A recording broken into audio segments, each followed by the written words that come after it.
नमस्कार दोस्तों, GPS online classes में आप सभी का स्वागत है। मित्रों, हम यहाँ पर भौतिक विज्ञान का 5वां चैप्टर विद्युत धारा का अध्ययन कर रहे हैं। लास्ट क्लास में हमने विद्युत धारा और जो धारा घनत्व होता है उसको परिभाषित किया था और उनके जो सूत्र हैं वो भी हमने ज्ञात किए थे। आज हम यहाँ पर चालकों के अंदर जो आवेश का प्रवाह होता है, यानी चालक के अंदर जो आवेश एक स्थान से दूसरे स्थान पर जो गति करता है उसके बारे में हमको पढ़ना है। तो आज का अपना टॉपिक होगा बच्चों, चालकों में आवेशों का प्रवाह। तो हेडिंग नोट कीजिए, चालकों में आवेश का प्रवाह। यानी हमको ये देखना है कि चालकों के अंदर आवेश का प्रवाह किस प्रकार से होता है। यदि हमारे पास कोई भी चालक है, तो हम जानते हैं कि चालक जो होता है वो बहुत से परमाणुओं से मिलकर के बनता है। यानी चालक के अंदर बहुत अत्यधिक संख्या में क्या होते हैं, परमाणु होते हैं, या फिर हम कह सकते हैं कि अणु होते हैं। परमाणु जो होता है उस परमाणु के केंद्र पर, यानी परमाणु के केंद्र पर नाभिक पाया जाता है और नाभिक के अंदर उस परमाणु का संपूर्ण जो द्रव्यमान होता है, या फिर हम कह सकते हैं कि संपूर्ण जो धनावेश है वो परमाणु के केंद्र पर यानी नाभिक में मिलता है। तो ये जो परमाणु होता है, इस परमाणु के अंदर यदि हम परमाणु की संरचना देखें तो यहाँ पर ये नाभिक है। इस बिंदु पर परमाणु का पूरा द्रव्यमान और संपूर्ण जो धनात्मक आवेश है वो यहाँ पर केंद्रित है, यानी यहाँ पर वो स्थित है। इस नाभिक के चारों ओर जो वृत्ताकार कक्षाओं में इलेक्ट्रॉन क्या करते हैं बच्चों, चक्कर लगाते हैं। ये आपकी पहली वृत्ताकार कक्षा हो जाएगी, इसके बाद में ये आपकी दूसरी वृत्ताकार कक्षा हो जाएगी और ये आपकी तीसरी वृत्ताकार कक्षा यानी तीसरा कोष हो जाएगा। यानी नाभिक जो होता है इसके चारों ओर इलेक्ट्रॉन वृत्ताकार कक्षा में क्या करते हैं, चक्कर लगाते हैं और ये जो कक्षाएं होती है इनको हम क्या कहते हैं मित्रों, कोष कहते हैं। तो ये आपका नाभिक हो गया, यानी हम नाभिक को यहाँ केंद्र में ले सकते हैं। इस पर जो आवेश होता है वो प्लस जेड आवेश होता है। यानी हम पहले परमाणु की जो संरचना है उसके बारे में थोड़ा सा बात कर रहे हैं कि परमाणु में किस प्रकार से नाभिक होता है और इलेक्ट्रॉन किस प्रकार से यहाँ पर व्यवस्थित होते हैं। परमाणु की संरचना हम क्यों देख रहे हैं, क्योंकि चालक जो होता है वो अनेक यानी बहुत अत्यधिक संख्या में परमाणु से मिलकर के बनता है। अब यहाँ पर ये जो नाभिक होगा, परमाणु के अंदर जो नाभिक होता है, इस नाभिक का ये पास का जो कोष है, यानी पहला जो कोष है, इस कोष में स्थित इलेक्ट्रॉनों पर आकर्षण कैसा होता है, ज्यादा होता है। जैसे जैसे मान लेते हैं ये पहला कोष है तो पहले कोष में जो भी इलेक्ट्रॉन यहाँ पर नाभिक के चारों ओर चक्कर लगाएंगे उन इलेक्ट्रॉनों पर नाभिक का आकर्षण कैसा होता है बच्चों, ज्यादा होता है। यानी यहाँ पर अगर कोई इलेक्ट्रॉन स्थित है तो इस इलेक्ट्रॉन पर नाभिक का आकर्षण बल कैसा होगा, ज्यादा होगा। अगर कोई इलेक्ट्रॉन दूसरे कोष में स्थित है तो पहले कोष की तुलना में दूसरे कोष के इलेक्ट्रॉन पर आकर्षण कैसा होता है, कम होता है। जैसे जैसे इस हम नाभिक से दूर जाते हैं, जैसे जैसे हम इस नाभिक से दूर की तरफ जाते हैं तो दूर कोष में स्थित इलेक्ट्रॉनों पर नाभिक का जो आकर्षण होता है वो बढ़ता रहता है। अगर मान लेते हैं कि ये आपका कोई सोडियम परमाणु है, ये सोडियम का परमाणु है, तो सोडियम परमाणु के अंदर 2 इलेक्ट्रॉन पहले कोष में हो गए, दूसरे कोष में 8 इलेक्ट्रॉन हो गए,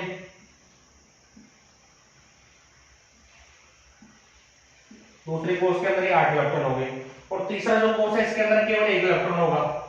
अब यहाँ पर ये जो इलेक्ट्रॉन है, इस इलेक्ट्रॉन को हम संयोजी इलेक्ट्रॉन कहते हैं। अंतिम कोष में इलेक्ट्रॉन है इसलिए इसको हम कौन से इलेक्ट्रॉन कहेंगे, संयोजी इलेक्ट्रॉन कहेंगे। अब इस इलेक्ट्रॉन पर, इस वाले इलेक्ट्रॉन पर इस नाभिक का जो आकर्षण है वो सबसे कैसा होता है, कम होता है। अब जैसे ही हम सोडियम का यदि कोई क्रिस्टल लें, यानी सोडियम धातु का अगर कोई क्रिस्टल लेते हैं तो उसमें बहुत सारे सोडियम के परमाणु होंगे और प्रत्येक जो परमाणु होता है वो लगभग 1 इलेक्ट्रॉन का, यहाँ से ये जो संयोजी कोष का इलेक्ट्रॉन है वो क्रिस्टलीय जालक के अंदर स्वतंत्र रूप से क्या करता है, घूमता है। जिसके कारण से ये जो इलेक्ट्रॉन है ये यहाँ से निकल करके इस जालक के अंदर चला जाएगा और इस इलेक्ट्रॉन को मुक्त इलेक्ट्रॉन कहते हैं। ये वाला जो इलेक्ट्रॉन होगा ये कौन सा इलेक्ट्रॉन कहलाएगा बच्चों, ये मुक्त इलेक्ट्रॉन कहलाएगा। तो ये तो संयोजी कोष का इलेक्ट्रॉन तो जालक के अंदर स्वतंत्र रूप से घूमता है जब भी क्रिस्टल बन जाता है, तो इस इलेक्ट्रॉन को हम मुक्त इलेक्ट्रॉन कहते हैं। लेकिन ये वाले जो इलेक्ट्रॉन है, यहाँ पर ये अंदर के जो इलेक्ट्रॉन है ये इलेक्ट्रॉन जो होते हैं इन पर नाभिक का आकर्षण ज्यादा होता है, जिसके कारण से ये इलेक्ट्रॉन नाभिक के चारों ओर चक्कर लगाते रहते हैं और इन इलेक्ट्रॉनों को हम बद्ध इलेक्ट्रॉन कहते हैं। यानी ये नाभिक से कैसे होते हैं, विद्युत आकर्षण बल के द्वारा बंधे होते हैं। तो ये आपके बद्ध इलेक्ट्रॉन कहलाएंगे, जबकि संयोजी कोष वाला इलेक्ट्रॉन फ्री होकर के कहां चला जाएगा, ये जालक के अंदर या क्रिस्टल के अंदर चला जाएगा। तो इस इलेक्ट्रॉन को हम फ्री इलेक्ट्रॉन कह सकते हैं, जब ये यहाँ से मुक्त होकर के फ्री होकर के क्रिस्टल के अंदर स्वतंत्र रूप से घूमेगा। तो ये हमने परमाणु की संरचना के बारे में थोड़ी सी जानकारी प्राप्त की। अब चालकों के अंदर आवेश का प्रभाव हम देख रहे हैं। चालक जो होता है, कोई भी अगर चालक है तो चालक के अंदर बहुत अधिक संख्या में क्या होते हैं, परमाणु होते हैं या फिर अणु होते हैं। अब चालकों के अंदर प्रत्येक जो परमाणु है, लगभग प्रत्येक जो परमाणु होता है वो क्या करेगा, एक इलेक्ट्रॉन का दान करेगा, कोई 2 इलेक्ट्रॉन का दान कर सकता है। यानी यहाँ से कोई 1 या 2 इलेक्ट्रॉन क्या हो जाते हैं, फ्री हो जाते हैं, मुक्त हो जाते हैं। तो जब इलेक्ट्रॉन यहाँ से मुक्त होते हैं तो ये मुक्त इलेक्ट्रॉन कहाँ रहेंगे, चालक के अंदर पाए जाएंगे। तो हमारे पास जो चालक होते हैं, इन चालकों के अंदर अत्यधिक संख्या में मुक्त इलेक्ट्रॉन होते हैं। चालकों के अंदर बहुत अत्यधिक संख्या में क्या पाए जाते हैं, मुक्त इलेक्ट्रॉन होते हैं। अब ये जो मुक्त इलेक्ट्रॉन है उस चालक के अंदर क्या करते हैं, गति करते हैं। और किस प्रकार से गति करते हैं बच्चों, ये अनियमित गति करते हैं, यानी ये टेढ़ी मेढ़ी यादृच्छिक गति करते हैं। या तो टेढ़ी मेढ़ी गति करेंगे, जिसको हम यादृच्छिक गति भी कह सकते हैं, या फिर इसी को हम जिगजैग गति भी कह सकते हैं। तो चालक के अंदर यदि हम इलेक्ट्रॉनों की गति को देखें, या आपके पास कोई चालक है, इस चालक के अंदर यदि हम इलेक्ट्रॉनों की गति को देखें तो यहाँ पर जो इलेक्ट्रॉनों किस प्रकार से गति करेंगे, यानी यहाँ पर इस चालक के अंदर जो इलेक्ट्रॉन होते हैं वो या तो किसी दूसरे इलेक्ट्रॉन से टकराएगा, या फिर वो क्या करेगा, किसी अन्य अणु से टकराएगा, या फिर हम कह सकते हैं कि वो किसी आयन से टकराएगा। यानी ये जो मुक्त इलेक्ट्रॉन है चालक के अंदर आयनों से, अणुओं से या फिर किसी अन्य इलेक्ट्रॉन से क्या करते रहते हैं, टक्कर करते रहते हैं। और टक्कर जब इनकी होती है तो टक्कर के बाद इनकी जो गति देखी जाती है वो कैसी गति होती है बच्चों, वो अनियमित गति या फिर यादृच्छिक गति होती है। मान लेते हैं कोई इलेक्ट्रॉन जो है वो इस दिशा में जा रहा है, दूसरा इलेक्ट्रॉन इस दिशा में गति कर रहा है, ये इलेक्ट्रॉन इस दिशा में आ रहा है और ये वाला इलेक्ट्रॉन इस दिशा में जा रहा है। इनकी सभी इलेक्ट्रॉनों की गति की दिशा कैसी होती है, चालक के अंदर अलग अलग होती है। ये इलेक्ट्रॉन यहाँ आ गया, ये इस दिशा में चला गया, ये इस दिशा में चला गया, ये इस दिशा में चला गया और ये इस दिशा में चला गया। ये कोई इधर जा रहा है, ये इस दिशा में जा रहा है। किसी भी दिशा में क्या कर सकते हैं मित्रों, ये गति कर सकते हैं। यानी चालक जो होता है उसके अंदर जो इलेक्ट्रॉन होते हैं वो प्रत्येक दिशा में क्या करते रहते हैं, गति करते रहते हैं, उनकी कोई निश्चित दिशा नहीं होती। तो इस गति को हम अनियमित गति और इनका जो वेग होता है उसको अनियमित वेग भी कह सकते हैं। अब यहाँ पर इस स्थिति में जब चालक पर कोई बाह्य विद्युत क्षेत्र हम नहीं लगाते हैं तो उस स्थिति में इनकी जो गति होती है इलेक्ट्रॉनों की वो कैसी होती है, अनियमित होती है, यानी अव्यवस्थित गति होती है, जिगजैग प्रकार की गति करते हैं। अब यहाँ पर इन सभी इलेक्ट्रॉनों का यदि औसत वेग ज्ञात किया जाए, ध्यान दीजिएगा, जब इलेक्ट्रॉन अनियमित गति करते हैं तो अनियमित गति में इन इलेक्ट्रॉनों का जो औसत वेग होता है, इस औसत वेग का जो मान होता है वो कितना होता है बच्चों, 0 होता है। पहले इलेक्ट्रॉन का जो वेग है उसको हमने u1 मान लिया, दूसरे इलेक्ट्रॉन का जो वेग है उसको हमने u2 मान लिया, तीसरे इलेक्ट्रॉन का वेग हमने u3 मान लिया और nवें इलेक्ट्रॉन का वेग हमने यदि un मान लिया तो इन सबका जो एवरेज मान ज्ञात करेंगे। एवरेज मान आएगा u1 plus u2 plus u3 plus un। ये तो राशियों का योग हो गया, यानी ये सभी वेगों का योग हो गया।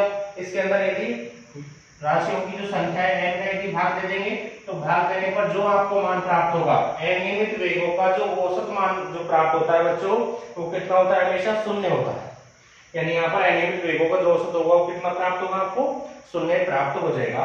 तो इस प्रकार की गति में यानी जब भी चालक के अंदर जो मुक्त इलेक्ट्रॉन है वो किसी अन्य आयन से टकराते हैं तो टकराने के पश्चात इनकी जो गति होती है वो कैसी होती है, ये अनियमित वेग से क्या करते हैं बच्चों, गति करते हैं। तो उस स्थिति में इन अनियमित वेगों का जो औसत आता है वो कितना प्राप्त होता है, 0 प्राप्त होता है। यह आपको याद रखना है। अब यहाँ पर इससे आगे यदि हम देखें तो यहाँ पर जो इलेक्ट्रॉन है इलेक्ट्रॉन किसी अणु से या फिर किसी आयन से वो टकराता है।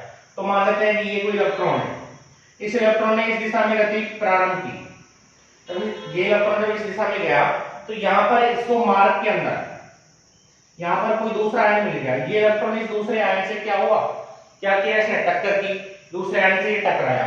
टकराने के पश्चात इसकी जो दिशा है, इसकी चलने की जो दिशा है वो बदल गई, वो इधर की तरफ हो गई। ये फिर किसी अन्य आयन से टकराया, यहाँ पर दोबारा टकरा गया, फिर इसकी दिशा चेंज होकर के इधर हो गई। कुछ दूरी इसने चली, फिर ये इधर पहुंचा, पहुंचने के पश्चात ये फिर यहाँ पर किसी अन्य आयन से अणु से टकराया, और टकराने के पश्चात इसकी दिशा इधर हो गई।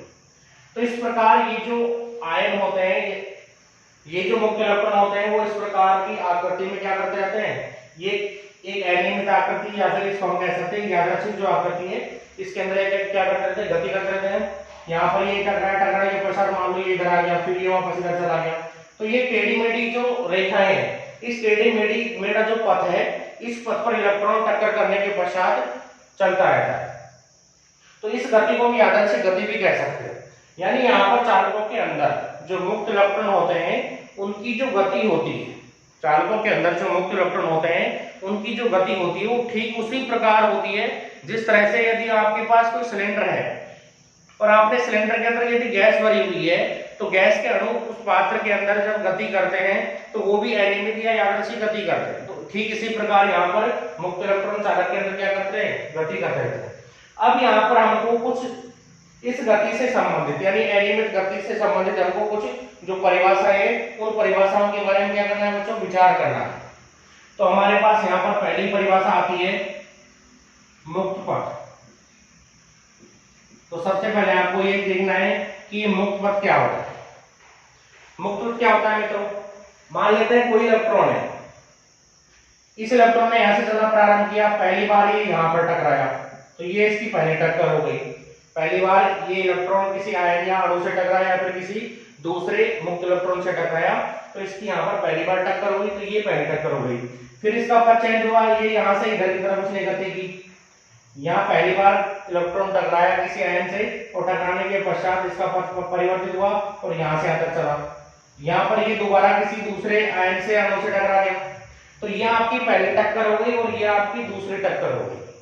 यहाँ पर इलेक्ट्रॉन ने जब टक्कर की थी, आपकी पहली टक्कर हो गई बच्चों, और ये आपकी कौन सी टक्कर हो गई, ये आपकी दूसरी टक्कर हो गई। अब ये दो जो क्रमागत टक्करें हैं, यहाँ पर मुक्त इलेक्ट्रॉन की दो जो क्रमागत टक्करें हैं, पहली टक्कर ये वाली है और दूसरी टक्कर ये वाली है, इन दो क्रमागत जो टक्करें हैं, इनके मध्य में ये जो इलेक्ट्रॉन है कैसे पथ पर गति कर रहा है, ये यहाँ पर कैसे पथ पर गति कर रहा है, ये यहाँ पर सरल रेखीय पथ पर गति कर रहा है। कैसे पथ पर चल रहा है बच्चों, ये यहाँ पर सरल रेखीय पथ पर, यानी सरल रेखा में ये यहाँ पर गति कर रहा है। और इस सरल रेखीय पथ को हम क्या कहते हैं, यहाँ से लेकर के यहाँ तक ये जो सरल रेखीय पथ है आपका, दो क्रमागत टक्करों के बीच में, इस सरल रेखीय पथ को हम क्या कहेंगे, मुक्त पथ कहेंगे।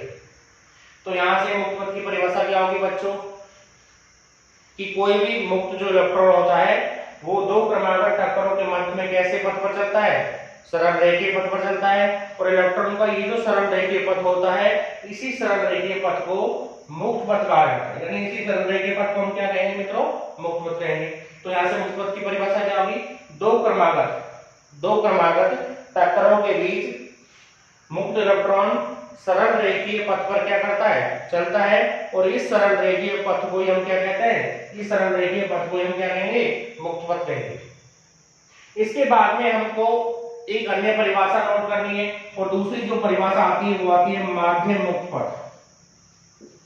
माध्य मुक्त पथ, देखो यहाँ पर ये जो मुक्त पथ होता है इसको हम लैम्डा से डिनोट करते हैं, यानी लैम्डा के द्वारा इसको रिप्रेजेंट किया जाता है, लैम्डा से इसको हम दर्शाते हैं। और माध्य जो मुक्त पथ होता है उसको हम लैम्डा बार से व्यक्त करते हैं।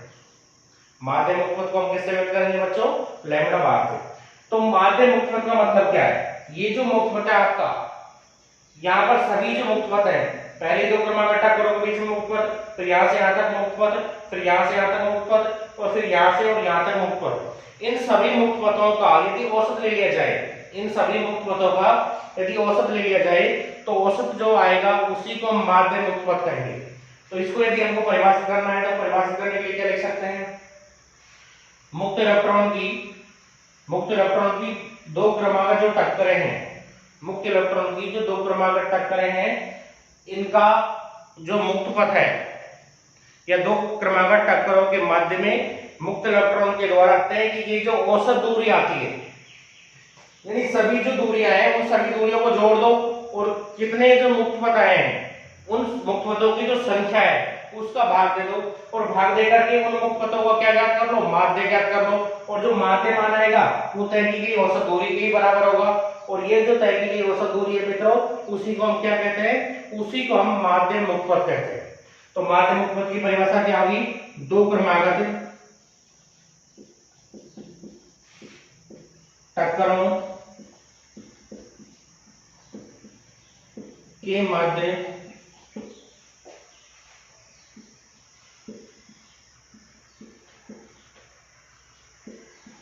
मुक्त पथों पर तय की गई औसत दूरी, तय की गई जो औसत दूरी होगी उसी को हम क्या कहेंगे, उसी को हम माध्य मुक्त पथ कहेंगे।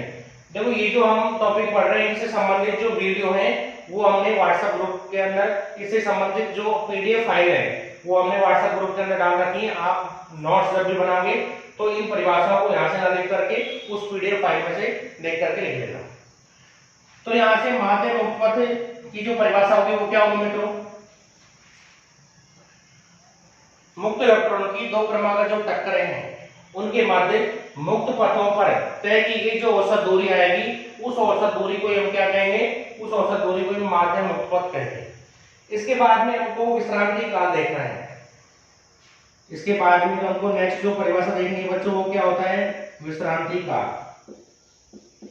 वो आपका है विश्रांति काल, और विश्रांति काल को हम टॉ से व्यक्त करते हैं। किससे व्यक्त करते हैं, टॉ से।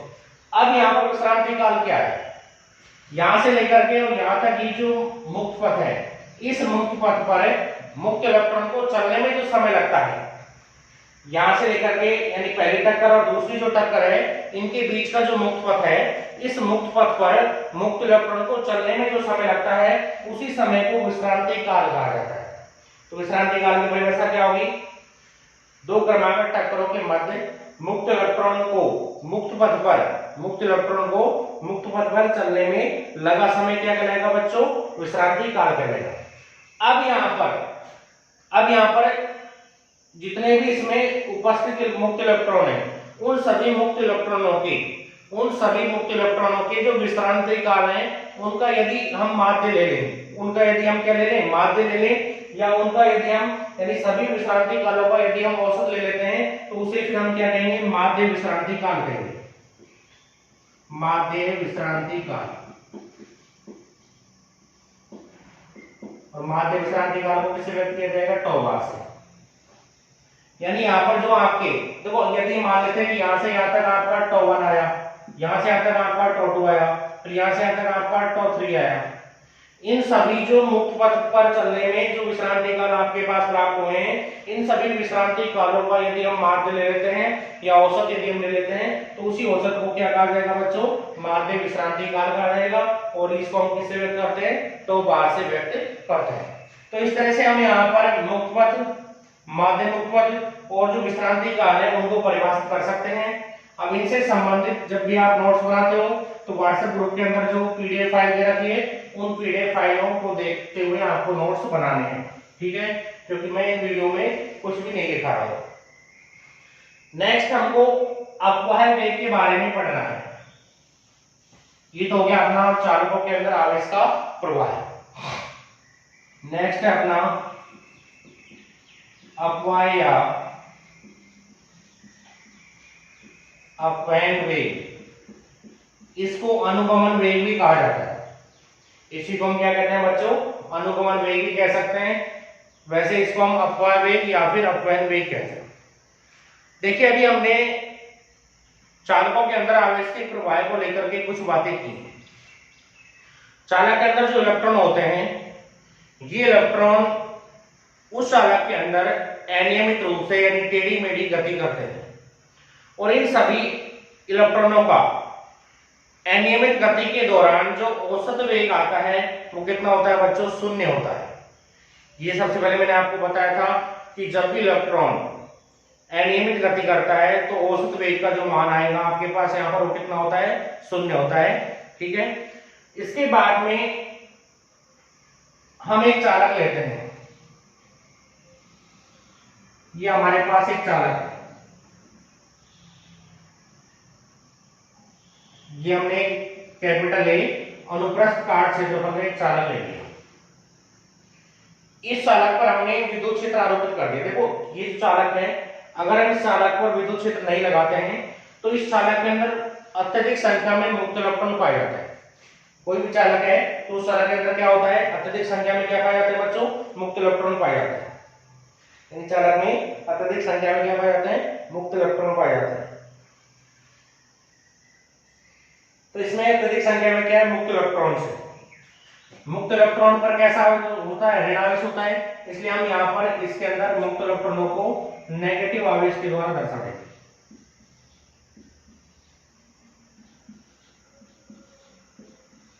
मुक्त इलेक्ट्रॉनों को हमने ऋण आवेश के द्वारा यहाँ पर व्यक्त किया है।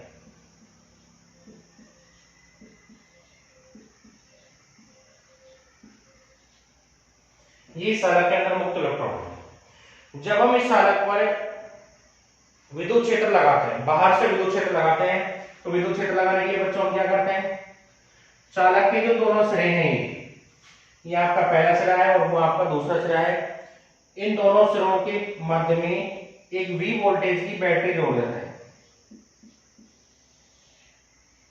इन दोनों सिरों के बीच में हमने क्या किया बच्चों, एक V वोल्टेज की बैटरी जोड़ दी। तो ये आपकी V वोल्टेज की बैटरी हो गई, इसको हम कुंजी मान सकते हैं या स्विच भी मान सकते हैं।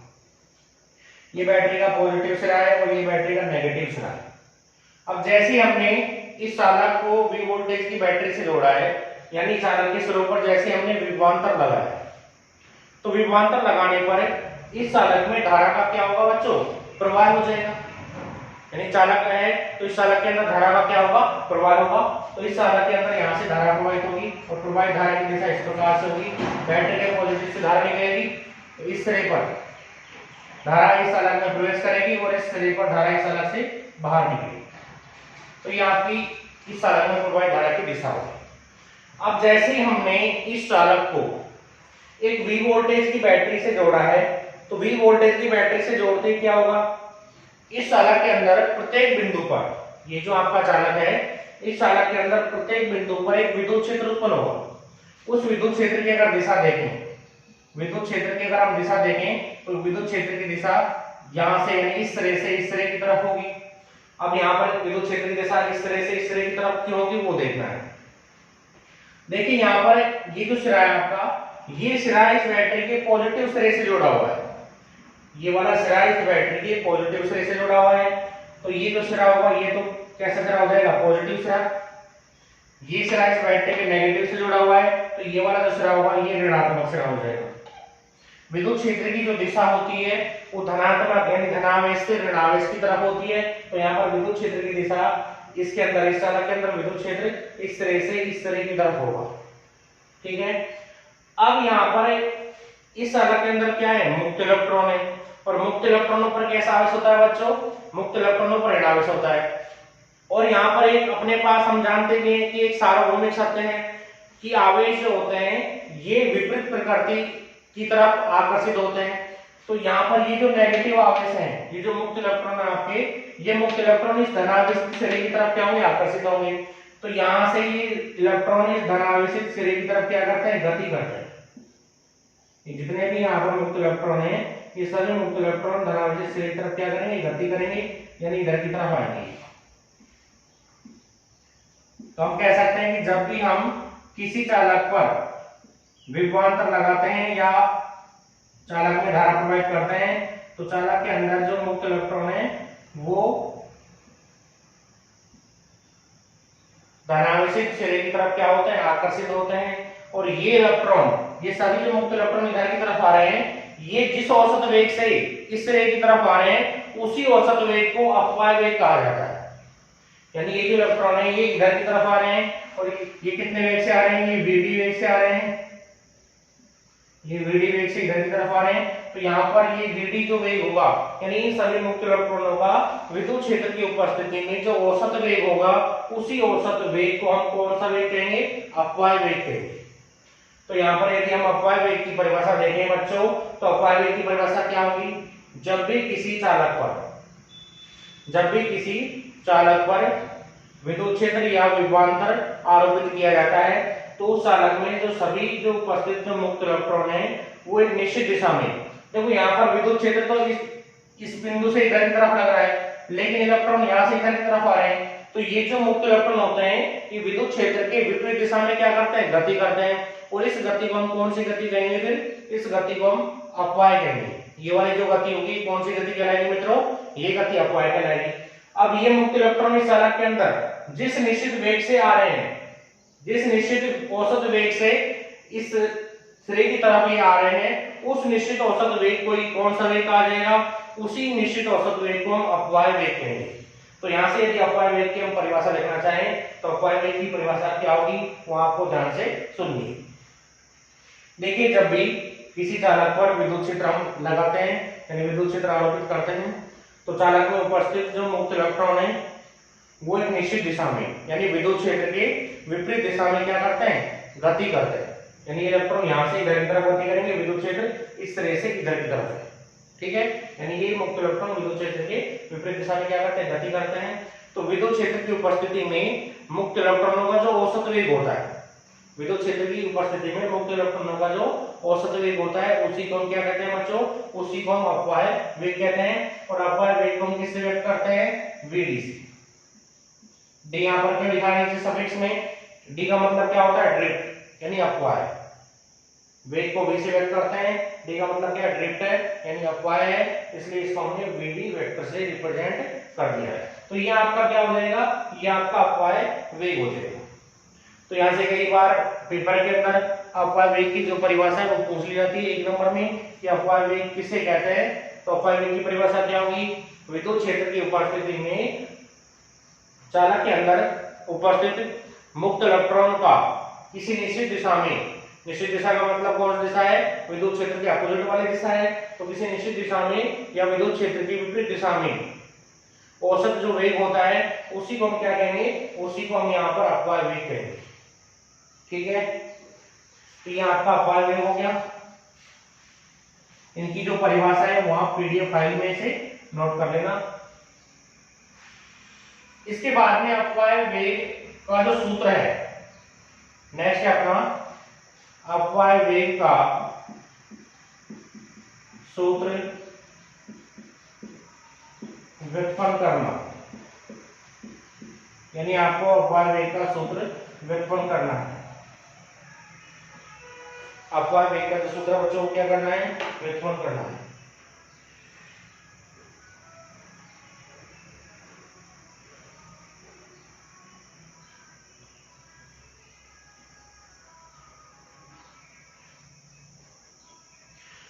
अपवाय वेग का सूत्र उत्पन्न करने के लिए हम क्या करते हैं? हम मान लेते हैं कि आपके पास कोई चालक है और उस चालक के अंदर n मुक्त इलेक्ट्रॉन उपस्थित हैं और उन सभी मुक्त इलेक्ट्रॉनों के जो वेग हैं उन वेगों को हम मान लेते हैं कि एक पहले इलेक्ट्रॉन का वेग u1 वेक्टर है, दूसरे का u2 वेक्टर है और तीसरे का जो वेग है वो कितना बच्चों?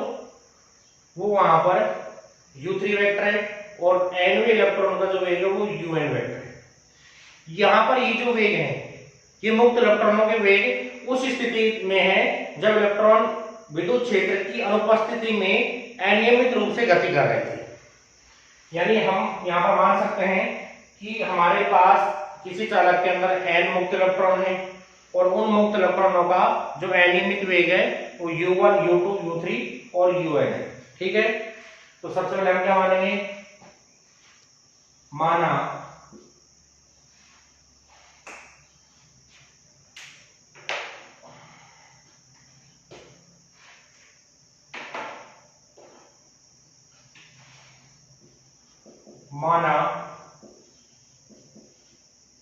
किसी चालक में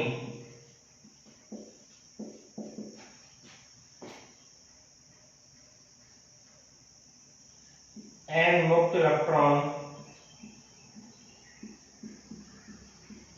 उपस्थित हैं। चालक के अंदर कितने मुक्त इलेक्ट्रॉन है बच्चों? n मुक्त इलेक्ट्रॉन है। इनका अनियमित वेग u1 vector, u2 vector, u3 vector and so on un vector हैं। ये तो इनके अनियमित वेग हो गए। अब यहां पर मुक्त पथों पर इनका जो विश्रांति काल है,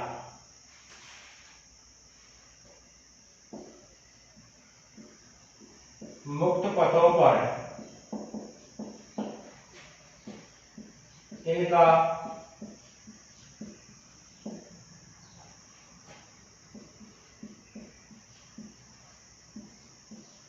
विश्रांति काल τ1, τ2, τ3 एंड सो ऑन τn है। ये हमने इनके विश्रांति काल माना।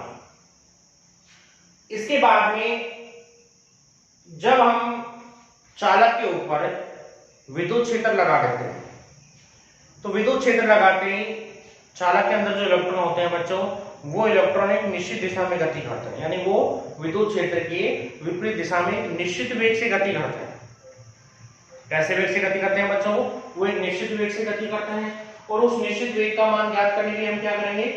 गति की जो आपकी प्रथम समीकरण होती है, गति की जो पहली समीकरण जो न्यूटन ने दी थी, उस समीकरण का हम उपयोग करेंगे। और गति की प्रथम समीकरण क्या होती है? v बराबर u प्लस at।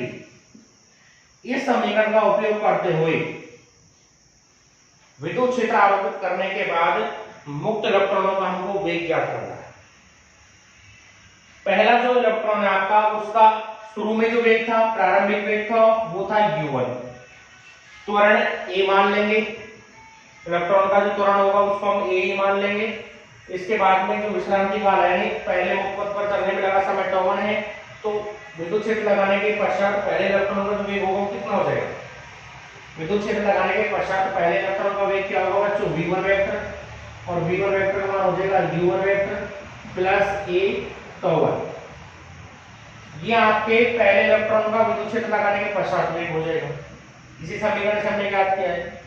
दूसरे इलेक्ट्रॉन का विद्युत क्षेत्र लगाने के पश्चात अगर वेग ज्ञात करें तो ये u2 वेक्टर प्लस a τ2 हो जाएगा। तीसरे इलेक्ट्रॉन का यदि वेग क्या ज्ञात करेंगे तो v3 वेक्टर बराबर u3 वेक्टर प्लस a τ3 हो जाएगा। इसी तरह से n इलेक्ट्रॉन का यदि हमको वेग ज्ञात करना है तो यह आ जाएगा u1 vector plus a τn। तो ये इनके अलग क्या हो जाएंगे? वेग हो जाएंगे। तो हम कह सकते हैं कि विद्युत क्षेत्र लगाने के बाद में मुक्त इलेक्ट्रॉनों के जो वेग हैं, यानी निश्चित दिशा में जो वेग हैं, वो कितने होंगे? पहले मुक्त इलेक्ट्रॉन का वेग ये हो जाएगा, दूसरे वाले का ये हो जाएगा, तीसरे का ये हो जाएगा, और n में मुक्त इलेक्ट्रॉन का वेग ये हो जाएगा। तो इसको हमको अगली लाइन से नोट करना है। और इन सभी जो वेग हैं, इन सभी वेगों का यदि हम औसत ज्ञात कर लेंगे तो जो औसत आएगा वही आपका क्या कहलाएगा? वही आपका अपवयन वेग कहलाएगा, या फिर उसको हम अपवाद वेग कह सकते हैं। तो हमको आगे क्या लिखना है? चालक पर विद्युत क्षेत्र लगाने के बाद या लगाने पर मुक्त इलेक्ट्रॉनों का वेग क्रमशः कितना कितना होगा? पहले हो जाएगा u1 वेक्टर प्लस a τ1, दूसरे हो जाएगा u2 वेक्टर प्लस a τ2, तीसरे हो जाएगा u3 वेक्टर प्लस a τ3, और n1 जो इलेक्ट्रॉन होगा उसका वेग कितना होगा बच्चों? u1 vector plus a τn। चालक पर विद्युत क्षेत्र जैसे हम लगाते हैं तो विद्युत क्षेत्र लगाने के पश्चात में मुक्त इलेक्ट्रॉनों का जो वेग होगा वो इस प्रकार से हो जाएगा। अब ये जो वेग है ये विद्युत क्षेत्र के विपरीत दिशा में होगा। ये वेग कौन दिशा में होगा बच्चों? ये वेग आपका विद्युत क्षेत्र के विपरीत दिशा में होगा। अब यदि आपको अपवाय वेग ज्ञात करना है तो अपवाय वेग ज्ञात करने के लिए आप इन सभी वेगों का क्या ज्ञात करोगे? औसत। इन सभी वेगों को क्या ज्ञात कर लोगे? औसत ज्ञात कर लोगे। तो हम आगे लिख सकते हैं अपवाय वेग vd वेक्टर बराबर, अपवाय वेग को vd वेक्टर से व्यक्त करते हैं। इसका मान ज्ञात करने के लिए आप इन सभी वेगों का विद्युत क्षेत्र लगाने के बाद में जो आपके वेग हैं इन सभी वेगों को क्या ज्ञात करोगे? औसत ज्ञात करोगे। और औसत कैसे ज्ञात किया जाता है? राशियों का योग बटे राशियों की संख्या। पहली राशि है, दूसरी है, तीसरी राशि है और nवीं राशि है, इन सभी को जोड़ दो और कितने का भाग दे दो? n का। तो क्या आएगा? u1 vector plus a τ1 plus u2 vector plus a τ2 plus u3 vector plus a τ3 plus u1 vector plus a τn। इन सभी को जोड़ते हुए, इन सभी को जोड़ करके आप किसका भाग दोगे?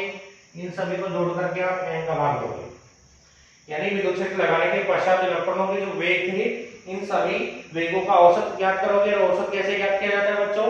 राशियों को योग बटे राशियों की संख्या से। तो सभी को जोड़ करके आपने n का क्या दे दिया? भाग। अब यहाँ पर अपन को यहाँ पर वेरिएबल सेपरेशन करना है, यानी चरों का पृथक्करण करना है। और चरों का पृथक्करण आप कैसे कर सकते हो? ये आपका प्रारंभिक वेग है, ये सभी प्रारंभिक वेग हैं, इन सबको एक साथ ले लो और त्वरण के साथ, यानी त्वरण वाले जो पद हैं उन सबको एक साथ ले लो। ठीक है, तो यहां से आ जाएगा u1 वेक्टर, यहां से आ जाएगा u2 वेक्टर,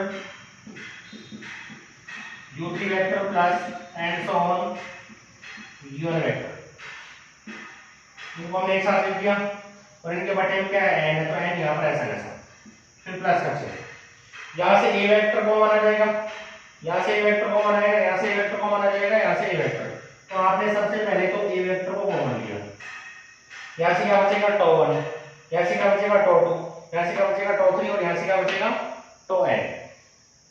देखिए यहाँ पर आप टॉ पर ये जो टॉ लिखे हुए हैं इन पर बार भी लगा सकते हो, टॉ पर आप बार भी लगा सकते हो। फिर आप यहाँ पर इनका माध्य विश्रांति काल लिख देना। बार लगाते हो तो विश्रांति काल की जगह माध्य विश्रांति काल लिख देना। ठीक है, तो यहाँ पर आ जाएगा ये τ1 प्लस τ2 प्लस τ3 प्लस τn बटे में नीचे क्या आ जाएगा? n आ जाएगा। अब ये वाला जो मान है आपका, ये जो आपका मान है ये कौन सा मान है? u1 u2 u3 और un बटे n। यहाँ पर ये जो मान है वो अनियमित वेगों का औसत है और अनियमित वेगों का औसत कितना होता है बच्चों? 0 होता है।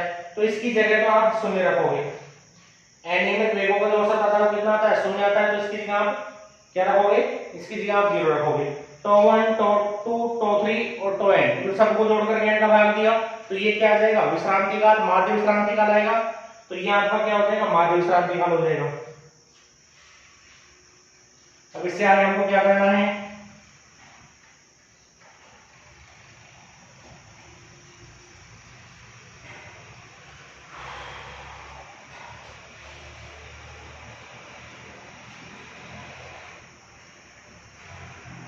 इसके लिए 0 रखना है। vd वेक्टर बराबर 0 प्लस a वेक्टर टॉ बार, ये मान हो गया। ये क्या है? मुक्त इलेक्ट्रॉनों के अनियमित वेगों का औसत है, ये 0 होता है। इसके लिए हमने 0 रख दिया। अब ये a वेक्टर बच गया τ1 τ2 τ3 प्लस τn बटे n। ये क्या है? विश्रांति कालों का औसत है और इसको हमने टॉ बार मान लिया। ठीक है, तो ये साइड में लिख देंगे क्योंकि u1 vector plus u2 vector plus u3 vector plus u1 vector बटे n, ये तो होता है 0। और यहाँ पर क्या मानेंगे? τ1 प्लस τ2 प्लस τn बटे n। इसको हमने क्या माना है? इसको हमने टॉ बार मान लिया, चाहे तो आप टॉ बार लिख देना, चाहे आप टॉ लिख देना, ठीक है। तो ये मान हमने जब माने तो ये वाली वैल्यू हमको यहाँ पर प्राप्त हो गई। तो हम लिख सकते हैं बी डी वेक्टर बराबर ए वेक्टर टॉ बार। यहाँ क्या आ जाएगी बच्चों, समीकरण है। अब यहाँ पर त्वरण ए वेक्टर का आपको मान ज्ञात करना है।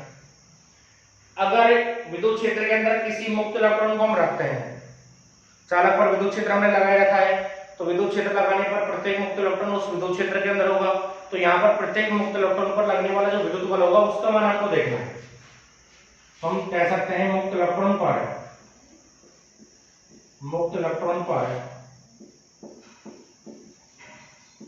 विद्युत बल कितना होता है बच्चों, एफ वेक्टर बराबर किसके होता है, एफ वेक्टर बराबर क्यू ही होता है, इलेक्ट्रॉन पर आवेश होता है माइनस ई। तो ये हो जाएगा एफ वेक्टर का जो मान होगा वो माइनस ई ई वेक्टर आ जाएगा। ऋणात्मक आवेश पर जो विद्युत बल लगता है वो कितना होता है, माइनस क्यू ही होता है, क्योंकि जगह हमने ई रख दिया क्योंकि इलेक्ट्रॉन है, इसलिए बराबर हो गया माइनस ई वेक्टर। बल जो होता है वो किसके बराबर होता है, द्रव्यमान गुणा त्वरण। तो एफ की जगह हमने क्या रख दिया, एम ए वेक्टर। इस एफ के स्थान पर द्रव्यमान गुणा त्वरण एम ए वेक्टर रख दिया, तो माइनस ई वेक्टर ये आ गया। अगर यहाँ से ए वेक्टर का मान ज्ञात करना चाहें तो एम वेक्टर क्या लग जाएगा, भाग, तो ये हो जाएगा माइनस ई वेक्टर बटे एम। ये आपकी समीकरण 2 है। इस समीकरण 2 से ये आपका जो त्वरण का मान है, यहाँ पर जो त्वरण का मान है, इस त्वरण के मान को आप समीकरण 1 में रखो। तो हम ये लिख सकते हैं समीकरण 2 से मान समीकरण 1 में रखने पर अगर यह मान रखते हैं तो क्या आएगा, वी डी वेक्टर बराबर ए की जगह ये वाला मान रखो माइनस ई वेक्टर बटे में एम और ये टॉ बार। ये आपका वीडी का मान आ गया। अब यहाँ पर ई नियत राशि है, स्मॉल ए क्या इलेक्ट्रॉन पर आवेश से नियत होता है। ये इलेक्ट्रॉन का द्रव्यमान है 9.1 × 10⁻³ किलोग्राम होता है। तो आर क्या है, विश्रांति काल ये निश्चित होगा। तो इन सभी नियतांकों को हम एक साथ लिख सकते हैं। तो हम लिख देंगे वी डी वेक्टर बराबर माइनस ई टॉ बार बटे एम और ये आ जाएगा ई वेक्टर। तो यहां से अपवाय वेग का मान तो ये आ जाएगा। यदि इस अपवाय वेग का परिमाण ज्ञात करें, अपवाय वेग का परिमाण,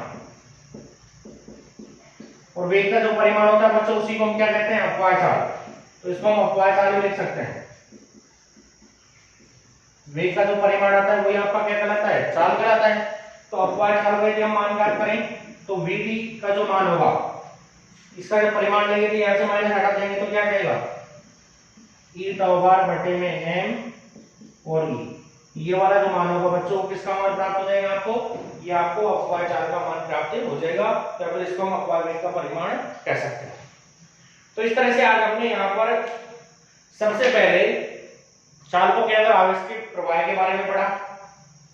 उसके बाद में हमने यहाँ पर हमको पता चला कि जब भी चालक के अंदर मुक्त इलेक्ट्रॉन अनियमित गति करते हैं तो उस अनियमित गति के दौरान उनका जो औसत वेग होता है कितना होता है, वो 0 होता है। उसके बाद में हमने मुक्त पथ, माध्य मुक्त पथ, विश्रांति काल और माध्य विश्रांति काल की परिभाषा देखी थी। फिर हमने अपवाय वेग की परिभाषा देखी और चालक के अंदर मुक्त इलेक्ट्रॉनों का अपवाय वेग का जो सूत्र है वो हमने व्युत्पन्न किया, और ये वाला सूत्र हमको यहाँ पर अपवाय वेग का प्राप्त हो गया था। तो ये आपको अपवाय वेग का सूत्र याद रखना है। ये अपवाय वेग का क्या है, परिमाण है, तो इसको हम अपवाय चाल भी कह सकते हैं। तो आज के लिए इतना ही काफी बंधुओं। फिर नेक्स्ट क्लास में हम इसी से आगे कंटिन्यू करेंगे। तब तक के लिए आप सभी को धन्यवाद।